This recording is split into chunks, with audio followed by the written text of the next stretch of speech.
Dozens of Selma residents were stranded for 5 months after a bridge collapsed near their home. It took $30,000 to rebuild it, money they had to raise themselves.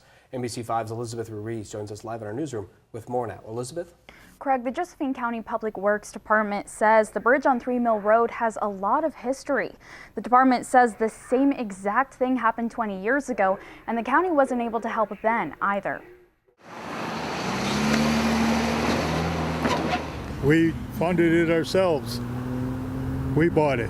Norm and Dixie Sigilnik are one of 20 families who were landlocked for 5 months last year after a bridge on 3 Mill Road collapsed. As you see, that's what washed the bank out. The neighbors forced to leave their properties over someone else's private land. What was it like when you didn't have a bridge to get across? We stayed home a lot. After all the snow and rain in January of 2017, the bridge washed out. So the residents asked the county for help, but eventually found out it wouldn't be possible. It's a non-maintained road, so we don't take any maintenance over those types of structures. Public Works Director Rob Brandis says while the bridge is located in Josephine County, the county doesn't take care of non-maintained roads or bridges.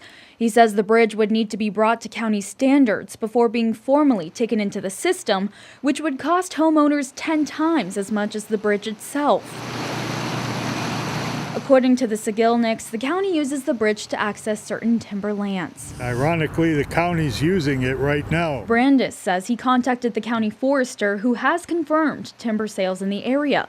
But the county is allowed to use the road like anyone else. That land is public right-of-way, so you or I or anyone else has the legal right to go walk over that, but there's not a formal burden on the county to maintain it. The Sigilniks tried several other options for getting money, including funding from the Federal Emergency Management Agency. What we needed was Josephine County to handle the money, to receive the funds, and then just hand them to our contractor. And it was only $30,000.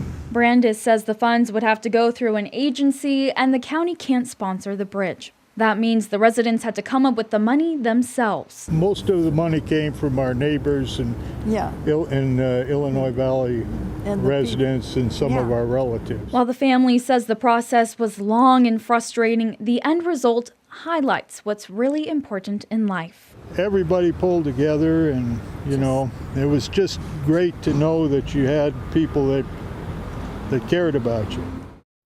The Sigilniks would like to extend a big thank you to everyone who chipped in on the bridge. Live in our Metro Newsroom, Elizabeth Ruiz, NBC5 News.